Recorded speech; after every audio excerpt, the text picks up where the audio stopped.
The scar across her face told a story Helena Wright would rather forget, but the people of Moab, Utah Territory, would never let her.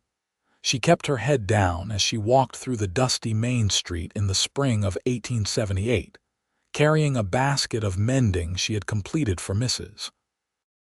Anderson at the general store. The sun beat down mercilessly, and Helena could feel the stares burning into her skin even more intensely than the afternoon heat. 3 years had passed since the accident, since the oil lamp had exploded in her hands while she worked late at the old boarding house, and still the whispers followed her everywhere. "Poor thing," she heard Mrs. Carleton say to her companion, not bothering to lower her voice. "No man will ever want to look at that face across the breakfast table." Helena's fingers tightened on the basket handle, but she kept walking. She had learned that responding only made things worse. The scar ran from her left temple down across her cheek to her jaw, a twisted ribbon of damaged skin that had healed poorly despite the doctor's best efforts. But the scar on her face was nothing compared to the ones the townspeople had carved into her heart with their endless pity and casual cruelty. She reached the general store and pushed through the door, grateful for the dimmer interior. Mrs. Anderson looked up from the counter and smiled, though Helena noticed it did not quite reach her eyes. "Helena, dear, you finished the mending already." Mrs. Anderson came around the counter, taking the basket. "My, you are quick. Let me get your payment." Helena waited silently as the older woman counted out coins. Through the window, she could see a group of ranch hands gathering outside the saloon across the street. One of them caught sight of her through the glass and elbowed his companion, both of them laughing. She turned away. "Do not pay them any mind," Mrs. Anderson said softly, pressing the coins into Helena's palm. "They are fools, the lot of them." "Thank you for the work," Helena replied, her voice barely above a whisper. She had learned to speak quietly, to take up as little space as possible, to make herself invisible. It was easier that way. She left the store and began the walk back to her small room above the seamstress shop where she rented space. The seamstress, Miss Porter, was kind enough in her way, but even she had made it clear she thought Helena's presence was bad for business. People do not want to see a scarred face when they come to be fitted for something beautiful, she had said once, probably thinking she was being practical rather than cruel. Helena had just turned onto the side street when she heard the commotion. Shouting erupted from near the livery stable, followed by the sound of hooves and men yelling. She pressed herself against the wall of the building, trying to stay out of the way as was her habit, when a horse came careening around the corner. The animal was wild with fear, its eyes rolling, foam flecking its mouth. A rope trailed from its halter, dragging in the dust. Helena could see immediately what the problem was. The rope had gotten tangled around the horse's front legs, causing it to stumble and panic. Behind it, several men were giving chase, shouting and waving their arms, which only terrified the creature more. Without thinking, Helena stepped into the street. She had always had a way with animals, even if she had never had a way with people. She held up her hands, palms out, and began to speak in a low, soothing voice. "Easy now, easy," she murmured, taking slow steps toward the panicked horse. "Nobody is going to hurt you. Easy, sweetheart." The horse's ears swiveled toward her, still dancing nervously, but something in her voice seemed to reach through its terror. Helena kept talking, kept moving slowly forward until she was close enough to touch its neck. Her fingers found the soft coat and she stroked gently, continuing her steady stream of calming words. "That is it, that is a good girl," she said, working her way down to where the rope had tangled. "We will get you sorted out. Just stay calm for me." The men had stopped their pursuit, standing a respectful distance back now, watching. Helena knelt in the dust, her skirts pooling around her, and carefully began to work at the knots. The rope had twisted tightly, cutting into the horse's legs, and she had to be gentle to avoid causing more pain. "You are making it worse," one of the men called out. "Get away from there before you get yourself killed." Helena ignored him, focused entirely on the horse and the rope. Her fingers worked methodically, and finally she felt the knot begin to give. A moment later the rope fell free and the horse stepped away from the tangle, shaking its head.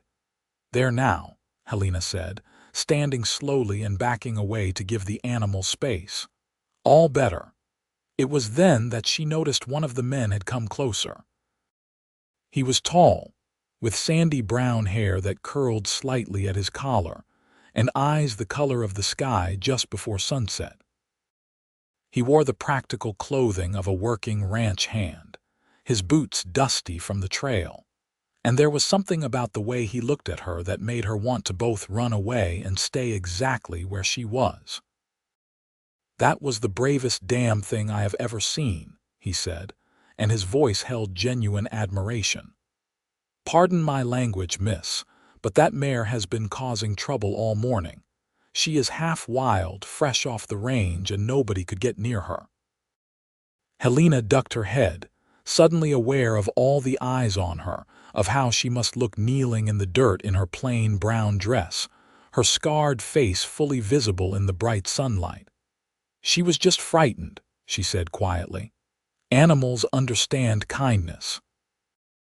The man moved to take the trailing rope, but he did it slowly, following Helena's example.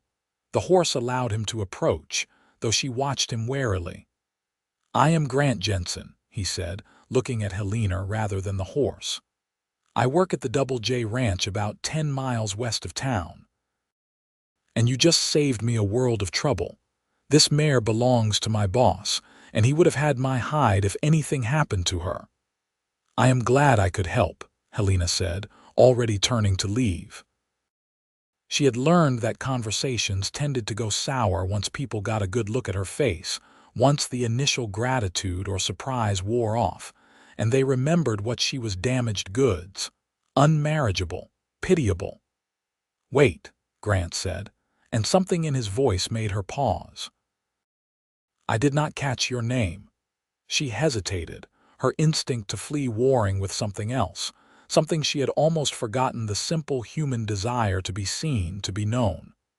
"Helena Wright," she finally said, still not looking at him directly. "Miss Wright," he said, and she could hear the smile in his voice. "I owe you a debt. That mare is going to be the foundation of our breeding program, and if she had hurt herself running wild through town, it would have been a disaster. Can I at least buy you a coffee? Or perhaps dinner at the hotel restaurant?" Helena's head snapped up at that, her eyes widening. She saw his face clearly then, saw that he was looking directly at her, his gaze taking in her scar without flinching, without that familiar flash of pity or disgust. He just looked at her like she was a person, a woman who had done something remarkable, worthy of gratitude and respect. "I do not think that would be appropriate," she said, the words coming out harsher than she intended. "People will talk. People always talk," Grant replied easily.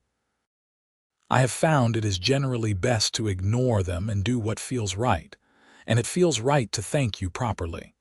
Before Helena could respond, one of the other men called out, "Grant, we need to get this horse back to the ranch before she causes more trouble." Grant glanced over his shoulder, then back at Helena. "I have to go, but I come into town most Saturday afternoons. Maybe I will see you around." Helena did not answer, just turned and walked quickly away, her heart beating strangely in her chest.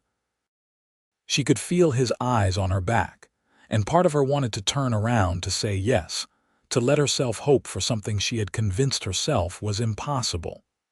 But the larger part, the part that had been shaped by 3 years of rejection and casual cruelty, told her to keep walking. She did not see Grant Jensen for the next 2 weeks, and she told herself she was relieved. She threw herself into her work, taking on extra mending and even helping Miss Porter with some of the simpler dress orders. She worked late into the night by lamplight, though she was always careful with the lamps now. Always vigilant, because it was easier than lying in bed thinking about sandy brown hair and eyes like the evening sky. But on the third Saturday after their encounter, she was walking back from delivering finished work to Mrs. Anderson when she saw him. He was standing outside the general store, and from the way he was looking up and down the street, she had the distinct impression he was waiting for someone. Helena's first instinct was to turn around and take the long way back to her room.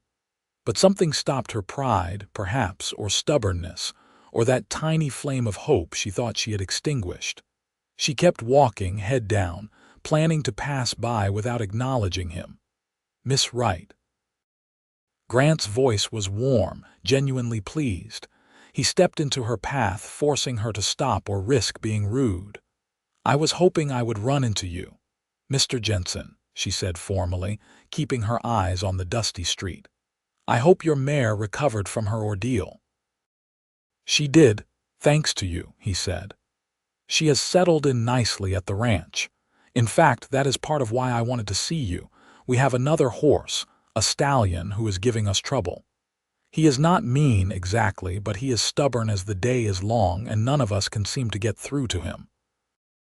I was wondering if you might be willing to come out to the ranch and see what you can do." Helena looked up sharply, suspicion immediately coloring her thoughts.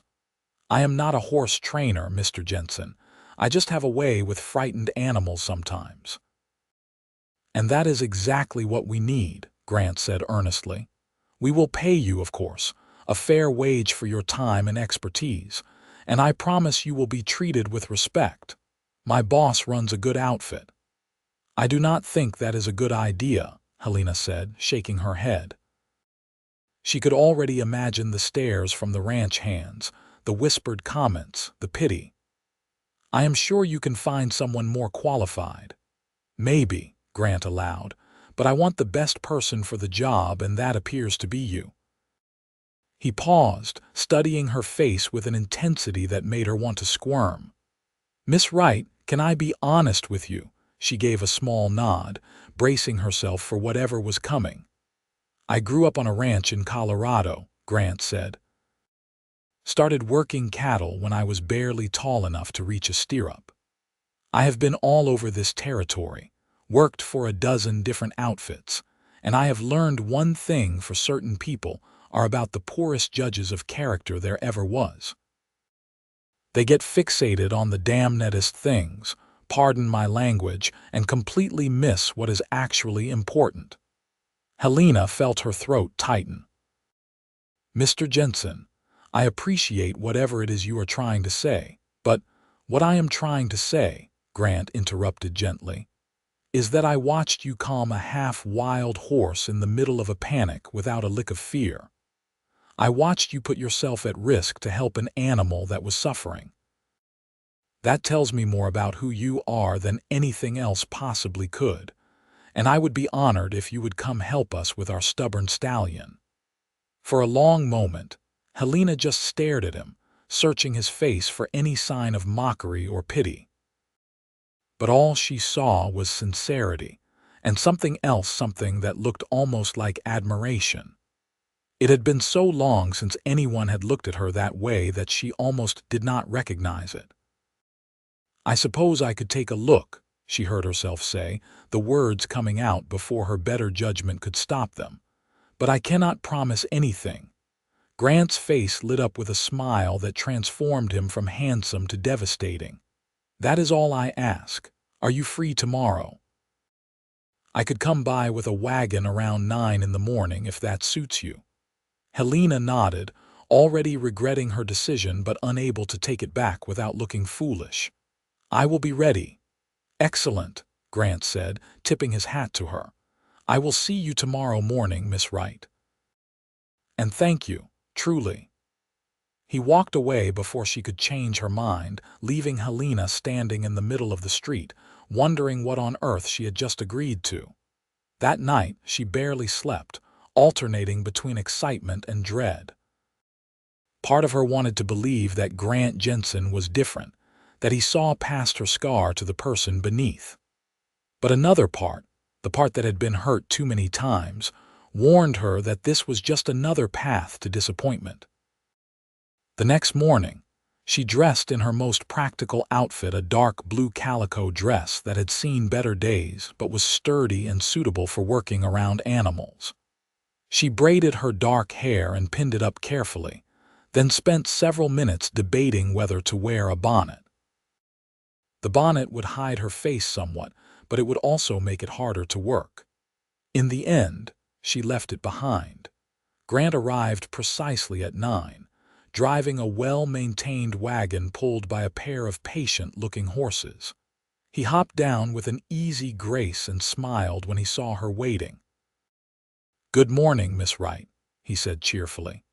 "Beautiful day for a ride out to the ranch." He helped her up onto the wagon seat, his hand warm and steady on hers, and Helena was acutely aware of how close he was sitting as they started down the road out of town. She kept her eyes straight ahead, watching the red rock formations that gave this part of the territory its distinctive beauty. "Have you lived in Moab long?" Grant asked after they had ridden in silence for a few minutes. "4 years," Helena replied. "I came here from Nevada after my parents died. They had some distant cousins here who agreed to take me in, but they have since moved on. I stayed because I had work." "As a seamstress, mostly mending," Helena corrected. "Miss Porter, the seamstress, lets me do the plain work. I am not skilled enough for the fancy dresses." "You like the work?" Grant asked, and Helena was surprised by the genuine curiosity in his voice. She considered the question. "It is fine," she said finally. "It keeps me fed and housed. That is more than some people have." "But is it what you want to do?" Grant pressed. "If you could do anything, what would it be?" Nobody had ever asked Helena that question before. She stared out at the sagebrush-dotted landscape, thinking. "I always liked animals better than sewing," she admitted. "When I was a child, before the accident, I used to help my father with the horses. He worked at a livery stable, and I would spend hours in the barn. The horses never cared what I looked like or whether I said the right things. They just cared about how I treated them." "The accident," Grant said carefully. "Is that how you got the scar?" Helena stiffened. Most people danced around the subject, pretending not to notice while staring at her whenever they thought she was not looking. Grant's directness caught her off guard. "Yes," she said shortly. "An oil lamp exploded. I was lucky it was not worse." "I am sorry that happened to you," Grant said simply. "It must have been painful." "The physical pain was not the worst part," Helena heard herself say, then immediately wished she could take the words back. She did not talk about this, did not open herself up to people who would only use her pain as fodder for gossip. But Grant just nodded. People can be cruel, even when they think they are being kind, especially then sometimes. Helena glanced at him, surprised. "You sound like you speak from experience." "My younger brother was born with a twisted foot," Grant said, his eyes on the road ahead. "Walked with a terrible limp his whole life. Folks in our town treated him like he was broken, like he was less than whole. Drove him near crazy the way they looked at him. But he was the smartest person I ever knew, could do figures in his head faster than most men could with paper and pencil. He just could not run is all." "What happened to him?" Helena asked quietly. "He moved to Denver, became an accountant for one of the big mining companies," Grant said, and there was pride in his voice. "Married a woman who sees him for who he is, has 2 beautiful children. He is happy, or as happy as anyone gets to be in this life. But it was hard-won, that happiness. He had to leave behind everyone who insisted on seeing him as damaged." They rode in silence for a while after that, but it was a different kind of silence, comfortable, contemplative. Helena found herself relaxing slightly, her shoulders dropping from the tense position they usually held. The Double J Ranch came into view after about 45 minutes of riding. It was a substantial operation, with a main house, a large barn, several outbuildings, and extensive corrals. Cattle dotted the hills beyond, and Helena could see several ranch hands working near one of the corrals. Grant pulled the wagon up near the barn and helped Helena down. As soon as her feet touched the ground, she felt the stares. 3 men had stopped their work to watch, their eyes fixed on her face. Helena felt herself shrinking, her hand instinctively rising to touch her scar. "Eyes on your own work, boys," Grant called out, his tone easy but carrying an edge of authority. "We have got business to attend to." The men turned back to their tasks, though Helena noticed them casting glances in her direction. Grant either did not notice or chose to ignore it, leading her toward a corral where a magnificent black stallion stood alone, head high, watching their approach with intelligent eyes. "This is Midnight," Grant said, stopping at the fence. "He belonged to a rancher up north who passed away last winter. We bought him at auction because he has excellent bloodlines, but he will not let anyone get close enough to work with him properly. He is not aggressive exactly, but he is so standoffish we cannot even get a saddle on him." Helena studied the horse carefully. Midnight was watching them with what looked like suspicion, his muscles tense beneath his gleaming coat. But there was something else in his expression, too, something that looked like loneliness or perhaps grief. "He is mourning," Helena said softly. "He lost someone he trusted, and now he does not know who to trust anymore." Grant looked at her with surprise. "I had not thought of it that way, but that makes sense. Can you help him?" "Maybe," Helena said, "but it will take time. This is not something that can be rushed." "Take all the time you need," Grant said. "I will be right here if you need anything." Helena entered the corral slowly, empty-handed, making no sudden movements. She did not approach Midnight directly, but instead moved to the center of the space and simply stood there, looking at the ground rather than at the horse. It was a technique her father had taught her: make yourself non-threatening. Show the horse you are not a predator. Minutes passed. Helena could feel Grant watching from outside the corral, could sense the other ranch hands pausing in their work to see what would happen. But she blocked it all out, focusing entirely on the horse and the language of stillness. Finally, Midnight took a step toward her. Just one step, but it was progress.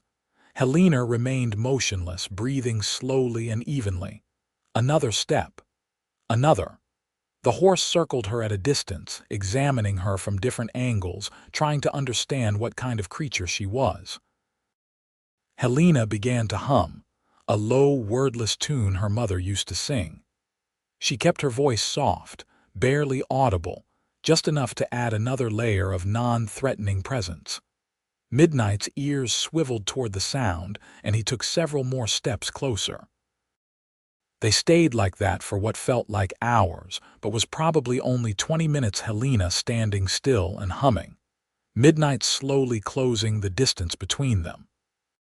Finally, the stallion was close enough that Helena could smell his warm horse scent, could see the exact pattern of the white star on his forehead. Very slowly, Helena raised one hand, palm out.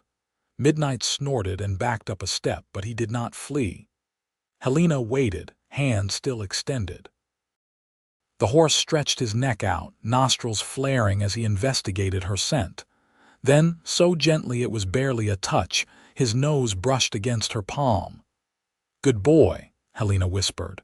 "Good, brave boy." She heard an audible gasp from outside the corral and realized that a small crowd had gathered to watch. But she could not focus on that now.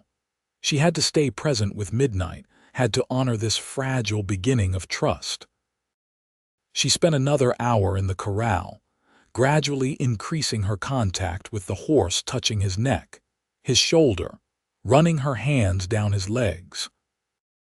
By the time she finally emerged, Midnight was following her around the corral like a loyal dog, his earlier wariness replaced with cautious acceptance. Grant was grinning ear to ear. "That was incredible," he said. "I have never seen anything like it. How did you do that?" Helena shrugged, uncomfortable with the praise and the staring faces. "I just listened to what he needed. He wanted to know he was safe, that he would not be hurt again. Once he understood that, the rest was easy." "Easy," Grant repeated with a laugh. "Miss Wright, what you just did was anything but easy. That was a gift, pure and simple." An older man approached from the direction of the main house. He was perhaps in his late 50s, with iron gray hair and the weathered face of someone who had spent decades working outdoors. He walked with the confident stride of a man used to being in charge.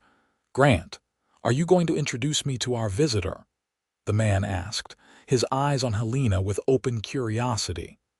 "Mr. Jackson, this is Miss Helena Wright," Grant said. "Miss Wright, this is Robert Jackson, owner of the Double J." Helena ducked her head in acknowledgement, waiting for the familiar flash of pity or discomfort when Mr. Jackson got a good look at her face. But when she dared glance up, she saw only impressed interest.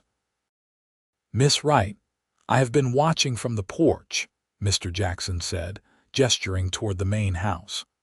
"What you just did with that stallion is remarkable. I have been working with horses my entire life, and I have never seen anyone gentle an animal so quickly or so thoroughly." "How would you like a job?" Helena's head snapped up, certain she had misheard. "A job? We need someone who understands horses the way you do," Mr. Jackson continued. "I am trying to build up our breeding program, but we have been having trouble with some of the animals we have acquired. They are good stock, but they have been poorly treated or are just naturally skittish. Someone with your skills could be invaluable. I would pay you a fair wage, provide room and board here at the ranch." Helena felt as though the ground had shifted beneath her feet. "Mr. Jackson, I am flattered, but I do not have any formal training. I am not a real horse trainer." "You have something better than formal training," Mr. Jackson said firmly. "You have instinct and empathy. Those cannot be taught. What do you say? Will you at least think about it?" Helena looked at Grant, who was smiling encouragingly, then back at Mr. Jackson. Part of her wanted to say yes immediately, to grab this opportunity with both hands. But the cautious part, the part that had learned to expect disappointment, held her back. "I need some time to consider," she said carefully. "This is not a decision I can make lightly." "Of course," Mr. Jackson said. "Take all the time you need, but I hope you will say yes, Miss Wright. This ranch could use someone like you." Grant drove Helena back to town in the late afternoon, the wagon rattling over the dusty road as the sun began its descent toward the horizon. They were quiet for most of the journey, but it was a comfortable quiet, filled with unspoken thoughts rather than awkward silence. "You are going to say no, are not you?" Grant finally asked as they neared the outskirts of Moab. Helena looked at him in surprise. "What makes you say that?" "Because I can see you already talking yourself out of it," Grant said. "You are thinking about all the reasons it would not work, all the ways it could go wrong. You are thinking that it is safer to stick with what you know, even if what you know makes you miserable." Helena felt a flush of anger, quickly followed by embarrassment because he was right. "You do not know me well enough to make those kinds of judgments," she said stiffly. "Maybe not," Grant acknowledged. "But I know what I saw today. I saw you come alive when you were working with Midnight. I saw you doing something you were born to do, something that made you happy. And I know what it looks like when someone is about to let fear win over hope." "Fear is practical," Helena said, her voice tight. "Fear keeps you from getting hurt." "Fear also keeps you from living," Grant countered. He pulled the wagon to a stop in front of Miss Porter's shop and turned to face her fully. "Miss Wright, Helena, can I tell you what I see when I look at you?" Helena wanted to say no, wanted to climb down from the wagon and retreat to her small room and forget this entire day. But something in Grant's voice held her in place. "I see a woman who has been through something terrible and came out the other side," Grant said quietly. "I see someone who is stronger than she knows, braver than she believes. I see someone who connects with animals in a way that is almost magical, who has a gift that could change lives if she would just let herself use it. And yes, I see a scar. But you know what? That scar tells me you are a survivor. That is something to be proud of, not ashamed of." Helena felt tears prickling at her eyes and blinked them back fiercely. The people in this town do not matter," Grant said with sudden intensity. "Their opinions do not define you, Helena. Only you get to decide who you are and what your life will be. And if you let their narrow-mindedness dictate your choices, you are giving them power they do not deserve to have." "You make it sound so simple," Helena whispered. "I know it is not simple," Grant said, his voice gentler now. "I know it is hard as hell, pardon my language. But I also know you are capable of hard things. You proved that today." Helena looked down at her hands, clasped tightly in her lap. Everything Grant was saying resonated with something deep inside her, some part of herself she had tried to bury beneath layers of caution and self-protection. But what if he was right? What if there was more to life than just surviving, just getting by? "I will think about Mr. Jackson's offer," she said finally. "Truly think about it, not just dismiss it out of hand." Grant smiled. "That is all I ask." He hesitated, then added, "And Helena, I hope you will say yes. Not just because we need your skills, but because I would like the chance to get to know you better. If you are amenable to that." Helena met his eyes, saw the sincerity there, and felt something unfamiliar bloom in her chest, hope, tentative and fragile but real. "I would like that too," she admitted softly. She climbed down from the wagon, acutely aware of Grant watching her. At the door to the shop, she turned back and found him still there, still smiling. "Thank you for today," she called out. "Thank you," Grant replied. "I will see you soon, Helena." She watched him drive away, then slowly climbed the stairs to her room. Once inside, she sank onto her narrow bed and let herself really think about what had happened today, what had been offered to her. A job doing something she loved, a place where her skills were valued. The possibility of friendship, maybe even something more, with a man who looked at her and saw past her damaged face to the person she truly was. It was terrifying. It was thrilling. It was everything she had stopped letting herself want. Helena did not sleep much that night. She lay in her bed, staring at the ceiling, weighing her options. She could stay in Moab, continue her quiet life of mending and isolation, continue to let the townspeople's opinions shape her world. It was safe. It was familiar. Or she could take a chance. She could step out of the shadows and into something unknown, something that might hurt her, but might also heal her. By the time the sun rose, she had made her decision. She spent the morning tidying her room and gathering her few possessions. Then she went downstairs to find Miss Porter. "I am giving my notice," Helena said, her voice steadier than she felt. "I have been offered a position at the Double J Ranch. I will be leaving at the end of the week." Miss Porter looked surprised, then thoughtful. "Well," she said finally, "I suppose I cannot say I am shocked. You always did seem more comfortable with animals than people. I wish you well, Miss Wright." There was no warmth in the words, but no malice either, just acceptance. Helena realized she did not need Miss Porter's approval or blessing. She was doing this for herself. The next few days passed in a blur of preparation. Helena settled her debts, packed her belongings, and tried to ignore the whispers that followed her through town. News of her new position had spread quickly, and opinions were divided. Some people thought it was improper for a single woman to live and work on a ranch. Others thought it was foolish for Mr. Jackson to hire someone with no formal training, but there were a very few, who wished her well. Mrs. Anderson from the general store was one of them. "I think this is wonderful," she said when Helena stopped by to say goodbye. "You deserve some happiness, dear. Do not let anyone tell you otherwise."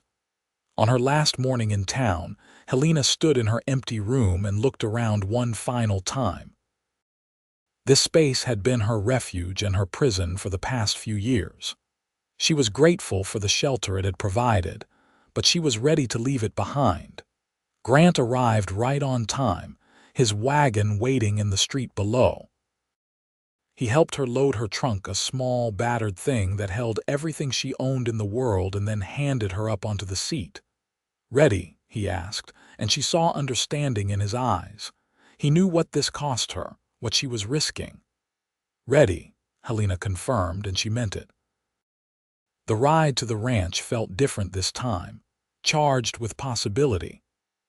Grant kept up a steady stream of conversation, telling her about the other hands who worked at the Double J, about the horses she would be working with, about the daily rhythms of ranch life. Helena listened, occasionally asking questions, feeling her nervousness gradually transform into anticipation. When they arrived, Mr. Jackson was waiting to greet them. "Miss Wright, welcome," he said warmly. "Let me show you to your quarters. We have a small cabin behind the main house that we use for guests. It is yours for as long as you are with us." The cabin was simple but clean, with a proper bed, a table and chairs, and a small stove for cooking. There were even curtains at the window and a colorful quilt on the bed. It was more space and comfort than Helena had known in years. "Mrs. Jackson made up the bed herself," Mr. Jackson said. "She is looking forward to meeting you at dinner tonight. She is visiting her sister in town today but will be back this evening." After Mr. Jackson left, Helena stood in the middle of her new home and felt tears sliding down her cheeks. She let them come, let herself feel the overwhelming mixture of fear and hope and gratitude that washed through her. She unpacked her few belongings, hanging her dresses on the pegs by the door and arranging her hairbrush and few other personal items on the small shelf above the washstand. Then she changed into her work dress and went to find Grant. He was in the barn, checking on Midnight. The stallion nickered when he saw Helena, moving toward the stall door with eager steps. "He has been waiting for you," Grant said with a smile. "I swear he knows you are here to stay." Helena entered the stall and ran her hands over Midnight's neck, feeling his warm acceptance. "Hello, beautiful boy," she murmured. "Did you miss me?" Grant watched them for a moment, then said, "Mr. Jackson wants you to take things slow your first week, get acquainted with all the horses, learn the layout of the ranch. But if you are up for it, I thought maybe I could give you a tour this afternoon." "I would like that," Helena said, looking up at him. Their eyes met and something electric passed between them, making Helena's breath catch. Grant cleared his throat. "Good. Well, I will finish up my morning chores and then we can head out. Meet you at the main corral in an hour." Helena nodded, and Grant left, but not before she caught the pleased smile on his face. She stayed with Midnight a while longer, letting the peace of the barn settle over her. This was right. She knew it in her bones. Whatever challenges lay ahead, she was exactly where she was meant to be. The next few weeks fell into a rhythm that felt almost dreamlike in its rightness. Helena rose with the sun and spent her days working with the horses, learning their individual personalities, addressing their fears and training needs. She had a natural gift for identifying what each animal needed, whether it was gentle patience, firm boundaries, or simply time and space to heal from past trauma. Mr. and Mrs. Jackson proved to be kind employers. Mrs. Jackson was a handsome woman in her early 50s, with graying blonde hair and a warm smile. She had taken to stopping by the barn in the afternoons with cool water or fresh baked goods, chatting with Helena about the horses and ranch life. If she noticed Helena's scar, she never mentioned it, treating Helena with the same friendly respect she showed everyone. But it was Grant who occupied most of Helena's thoughts. They worked together often, and Helena found herself looking forward to seeing him each morning, to hearing his laugh, to the way he listened when she explained her observations about the horses. He was patient and kind, hardworking and honest, and he had a way of making her feel valued that she had never experienced before. One evening, about a month after Helena had started at the ranch, Grant invited her to go riding with him after dinner. The work was finished for the day, and the late summer sun was painting the red rocks in shades of amber and rose. "There is a spot I want to show you," Grant said, "if you are not too tired from the day." Helena agreed, and they saddled 2 horses midnight for her, and a gentle mare named Daisy for Grant. They rode out across the rangeland, the evening air soft against their skin. Helena felt a sense of freedom she had never known, the wind in her hair and a powerful animal moving beneath her, responsive to her slightest cue. Grant led her to a ridge overlooking a valley where the Colorado River curved like a silver ribbon through the red earth. The view was spectacular, the kind of wild beauty that made you understand why people fell in love with this harsh, unforgiving land. They dismounted and stood side by side, looking out over the vista. Helena was acutely aware of how close Grant was standing, close enough that she could feel the warmth radiating from his body. "I come here sometimes when I need to think," Grant said quietly. "When the world feels too complicated and I need to remember what is real and true." "It is beautiful," Helena said, and her voice came out barely above a whisper. Grant turned to look at her, and when she met his eyes, she saw something in them that made her heart race. "Helena," he said, "these past few weeks, getting to know you, watching you work, talking with you, it has been the best time I've had in longer than I can remember."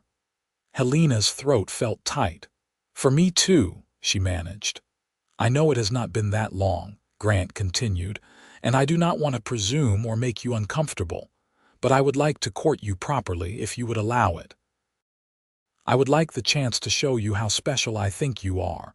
For a moment, Helena could only stare at him, caught between disbelief and a fierce joy she was afraid to trust. "Grant, you cannot really want. I mean, look at me." "I am looking at you," Grant said firmly. He reached out and very gently touched her scarred cheek, his fingers infinitely tender. "I see a woman who is beautiful and brave and kind. I see someone I could very easily fall in love with if I have not already started to." Tears spilled down Helena's cheeks, and she did not try to stop them. "People will say terrible things. They will say you could do so much better, that you must pity me or be simple-minded to want someone like me." "Let them say what they want," Grant said, cupping her face in both his hands now, his thumbs gently wiping away her tears. "I do not care what they think, Helena. I only care what you think. Do you want this? Do you want to see where this could go between us?" Helena's answer came not in words but in action. She rose on her toes and kissed him, pouring all her hope and fear and longing into that single gesture. Grant pulled her closer, his arms wrapping around her, and the kiss deepened into something that spoke of promise and possibility. When they finally broke apart, both breathing hard, Grant rested his forehead against hers. "I will take that as a yes," he said, and she could hear the smile in his voice. Helena laughed, the sound bubbling up from somewhere deep inside, surprising her with its joy. "Yes," she said clearly. "Yes, I want this. I want you." They stood there as the sun set, wrapped in each other's arms, and Helena felt something she had not felt in years. She felt worthy of love. The courtship that followed was both thrilling and terrifying.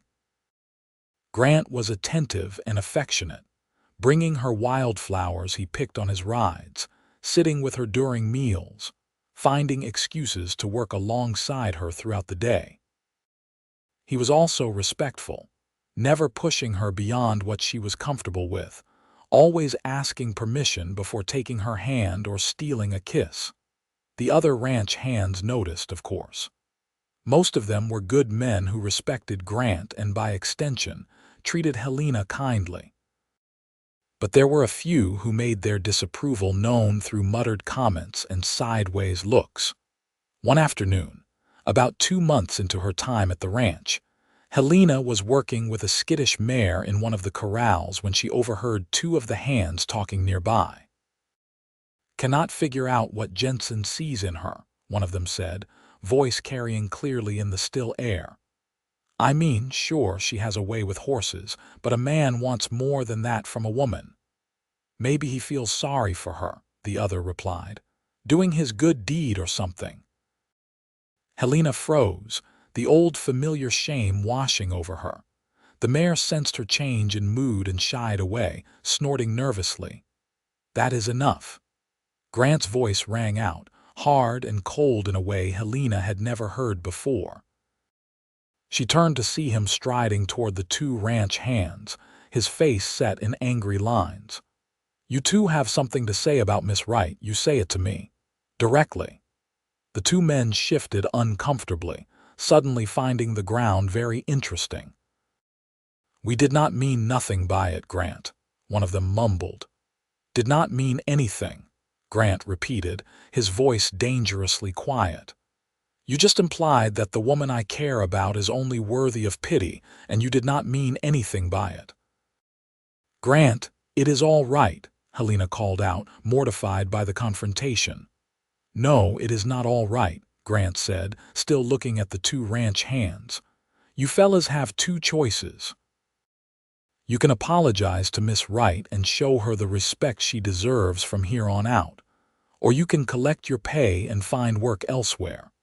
Mr. Jackson does not tolerate disrespect on this ranch, and neither do I." The 2 men looked at each other, then at Grant, seeming to realize he was deadly serious. They walked over to the corral where Helena stood. "We apologize, Miss Wright," one of them said grudgingly. "It was not right what we said." Helena nodded stiffly, accepting the apology even though she could tell it was not sincere. The men walked away and Grant came to stand beside her. "You did not have to do that," Helena said quietly. "Yes, I did," Grant replied. "Helena, I will not stand by and let anyone make you feel less than you are. Not now, not ever." Helena felt something inside her chest crack open, some hard protective shell she had built around her heart. "I am not used to having someone defend me," she admitted. Grant took her hand, lacing his fingers through hers. "You better get used to it," he said softly, "because I plan on being by your side for a very long time if you will have me." As autumn deepened into winter, Helena and Grant's relationship continued to grow. They spent their evenings together, sitting by the fire in the main house or taking long walks under the star-filled sky. They talked about everything: their childhoods, their dreams, their fears. Grant told her about his family in Colorado, about the ranch he hoped to own someday. Helena shared her grief over losing her parents, her terror the night of the fire, her years of loneliness in Moab. "I used to think the scar defined me," she told him one cold November night as they sat together on the porch of her cabin, wrapped in blankets against the chill. "I let it become all I was: damaged, unlovable, something to be hidden away." "And now?" Grant asked, his arm warm around her shoulders. "Now I am beginning to see it differently," Helena said slowly. "It is part of my story, but it is not the whole story. It is not even the most important part." Grant pressed a kiss to her temple. "That is the wisest thing I have ever heard." In December, Grant asked Mr. Jackson for permission to take a few days off. "I need to go to Denver," he explained to Helena. "There is some business I need to attend to. I will be back before Christmas, I promise." Helena missed him fiercely while he was gone, surprised by how empty the ranch felt without his presence. She threw herself into her work, gentling a new batch of horses that had been acquired from a ranch in Wyoming. But her mind kept wandering to Grant, wondering what business had taken him to Denver, hoping he was safe. He returned 3 days before Christmas. His face wind burned from the journey, but his eyes bright with excitement. He found Helena in the barn and swept her into a hug that lifted her feet off the ground. "I missed you," he said against her hair. "I missed you too," Helena replied, laughing. "What was so important in Denver?" "I will show you tomorrow," Grant said mysteriously. "Christmas Eve. I have something planned." Helena could barely contain her curiosity, but she forced herself to be patient. Christmas Eve dawned clear and cold, with a dusting of snow that had fallen overnight, making everything look magical. Grant came to collect her mid-morning, leading her to a wagon that had been decorated with pine boughs and red ribbons. "Where are we going?" Helena asked as they drove away from the ranch. "You will see," Grant said, his smile secretive and pleased. He drove her to the ridge where he had first told her he wanted to court her, the place that had become special to both of them. But today, it looked different. Someone had set up a small canopy, decorated with more pine boughs and ribbons. Beneath it stood Reverend Patterson from the church in Moab, his wife beside him. Helena's heart began to pound. "Grant, what is this?" Grant climbed down from the wagon and came around to help her down. Once her feet were on the ground, he took both her hands in his and dropped to one knee in the snow. "Helena Wright," he said, his voice steady despite the emotion shining in his eyes. "You have changed my life in ways I never imagined possible. You have shown me what real courage looks like, what it means to be truly strong. You have made me want to be a better man, to build a better life. I went to Denver to buy you this." He pulled a small box from his pocket and opened it, revealing a simple gold band set with a small but beautifully cut diamond. "It is not much," he said, "but it is all I could afford. I promise to give you more, to give you everything I possibly can if you will just say yes. Marry me, Helena. Be my wife.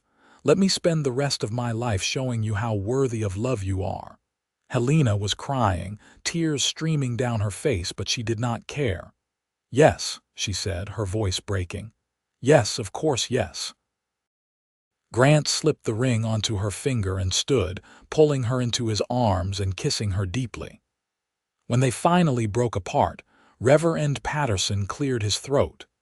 "If you two are ready," he said with a kind smile, "we could make this official right now. I took the liberty of filing the necessary paperwork in town yesterday. With your permission, Miss Wright. All you need to do is say I do." Helena looked at Grant in shock. "You planned this, the whole thing?" "I was hoping," Grant admitted, "but only if you wanted to. We can wait, have a proper ceremony in town if you prefer. I just thought. Well, I thought maybe you would like this better. Private, just the people who matter."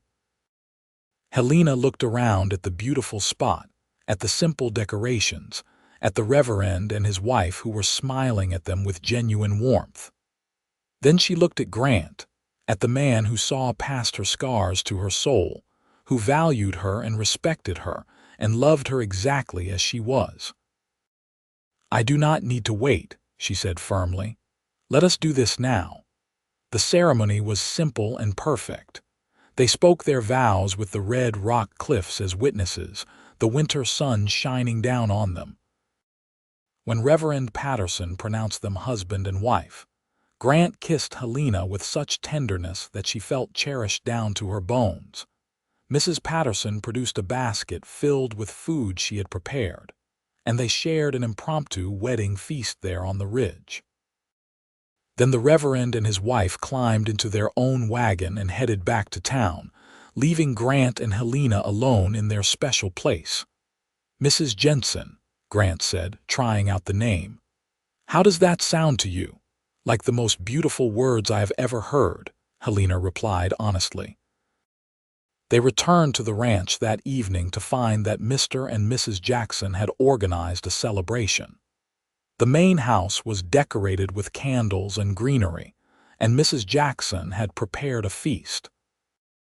The ranch hands who had become Helena's friends offered their congratulations, toasting the newly married couple with good-natured cheer.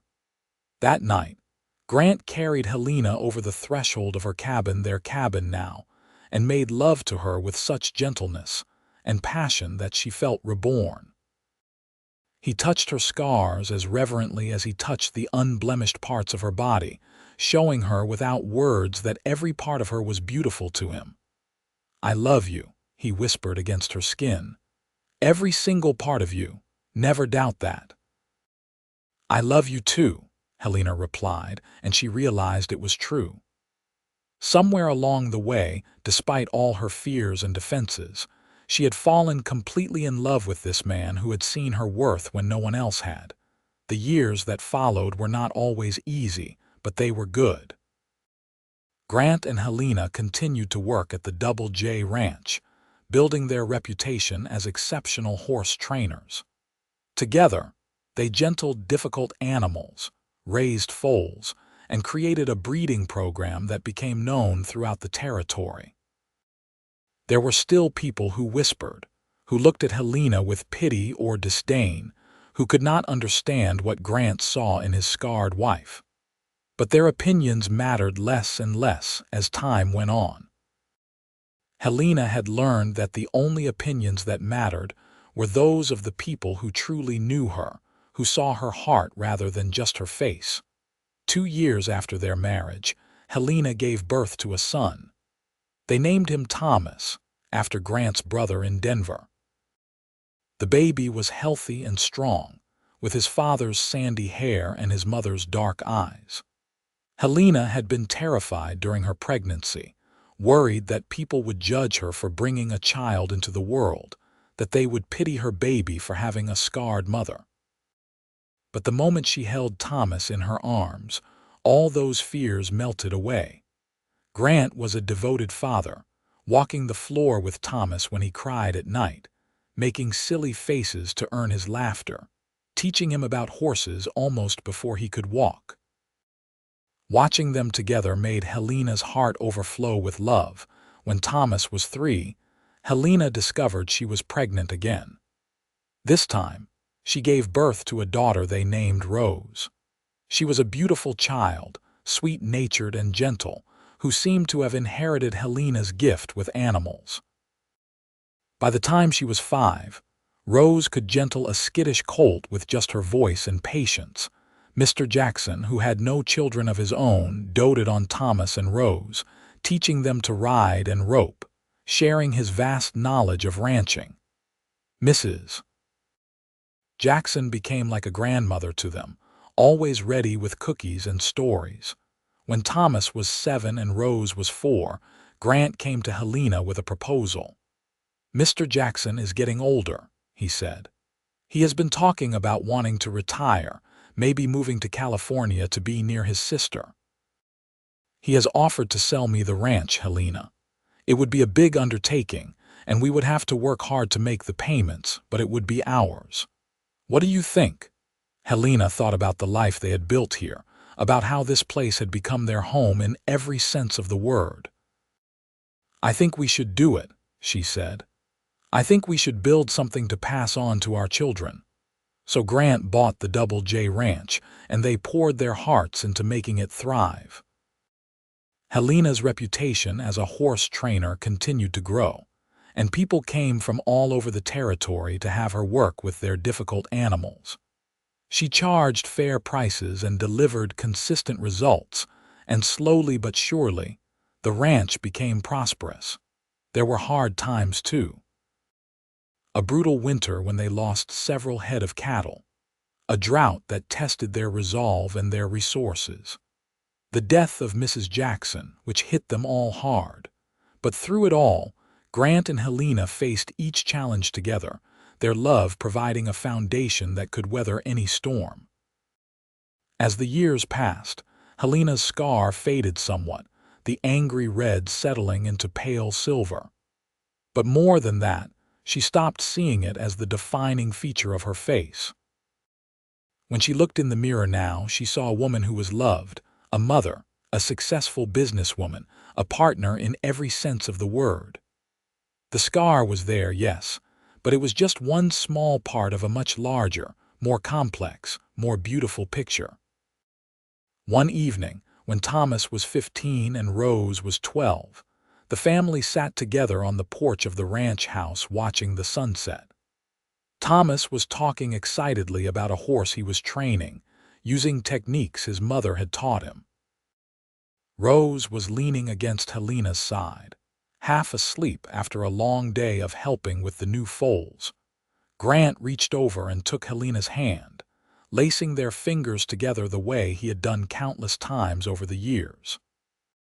She looked at him and found him watching her with the same expression he had worn on that long-ago day when he first asked to court her admiration, affection, and love. "What are you thinking about?" she asked softly. "I am thinking about how lucky I am," Grant replied. "How different my life might have been if I had not met you that day in Moab, if you had not been brave enough to step into the street and calm that frightened horse." "I am the lucky one," Helena said. "You saw me when I had stopped seeing myself. You believed in me when I had stopped believing. You loved me when I thought I was unworthy of love." Grant squeezed her hand. "You were never unworthy, Helena, not for a single moment. The people who said otherwise were wrong, and I am grateful I got the chance to prove it." Helena looked out at the land they had built their life on, at the children they had raised together, at the future that stretched out before them full of promise and possibility. She thought about the girl she had been, scared and scarred and certain she was destined for loneliness. And she thought about the woman she had become, strong and capable and deeply, profoundly loved. "They said I was unworthy," she murmured, almost to herself. "And I spent my life proving them wrong," Grant finished, bringing her hand to his lips and pressing a kiss to her knuckles. The summer when Thomas turned 18, he announced his intention to marry Sarah Miller, the daughter of a neighboring rancher.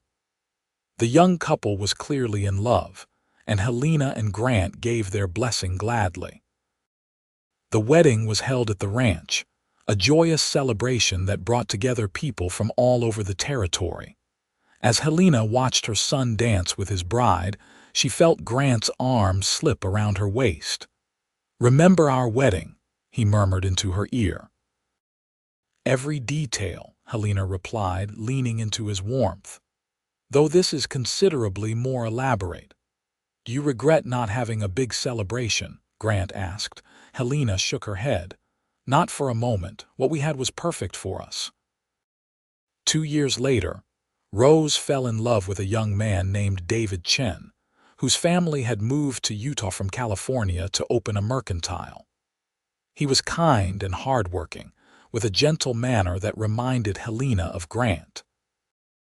The fact that some people in town objected to the match because David's parents were Chinese immigrants only made Helena more determined to support her daughter's choice.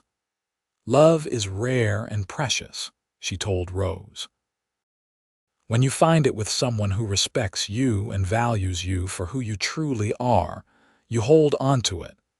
Do not let small-minded people dictate your happiness." Rose's wedding was another beautiful celebration, and Helena felt her heart swell with pride as she watched her daughter embark on her own journey of love and partnership. As Grant and Helena moved into their later years, they began to slow down, delegating more of the day-to-day ranch operations to Thomas and the capable hands they had trained. But Helena never stopped working with the horses. Even in her 60s, she could still gentle a difficult animal with her special blend of patience and understanding. Grant developed arthritis in his hands, and his knees troubled him on cold days, but he remained as devoted to Helena as he had been on the day they married. He still brought her wildflowers when the season was right, still found excuses to steal kisses when he thought no one was looking, still looked at her like she was the most beautiful woman in the world.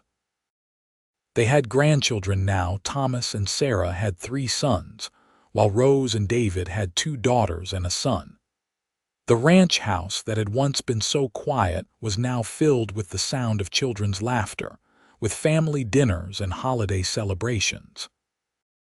One autumn afternoon, when Helena was 68 and Grant was 70, they rode out together to their special ridge. It was harder now, their bodies not as strong as they once had been, but they still made the journey several times a year. They sat together on the same spot where Grant had proposed, where they had married, where they had shared so many important moments over the decades. The landscape had not changed much. The red rocks still glowed in the afternoon sun. The river still wound through the valley below. "Do you ever think about what your life might have been like if we had not met?" Helena asked, resting her head on Grant's shoulder. "Sometimes," Grant admitted, "but I cannot really imagine it. You have been the center of my world for so long, I cannot picture what I would be without you." Helena smiled.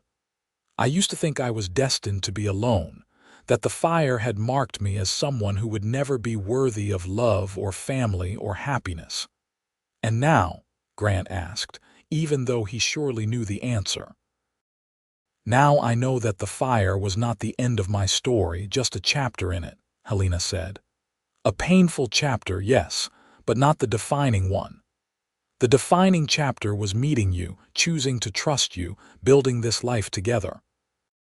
Grant kissed the top of her head, his lips lingering in her hair, which had gone silver with age. "I love you, Helena Jensen. I have loved you since the moment I saw you step into that street to calm a frightened horse. I will love you until my last breath." "And I love you," Helena replied.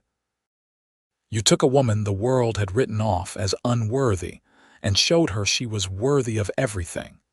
You gave me a life beyond my wildest dreams." They sat together as the sun set, 2 people who had defied the expectations and judgments of those around them, who had built something beautiful and lasting out of courage and love and unwavering commitment to each other. The years continued to pass, bringing both joys and sorrows. Grant's brother Thomas passed away, as did several of the old ranch hands who had become like family. But there were good times, too, watching grandchildren grow, celebrating anniversaries, seeing the ranch continue to thrive under Thomas's management.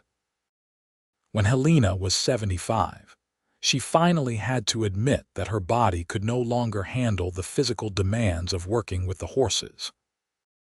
It was a difficult decision, but Grant helped her see that she had trained Thomas and Rose and several of their ranch hands so well that her methods would live on. "You have created a legacy," he told her.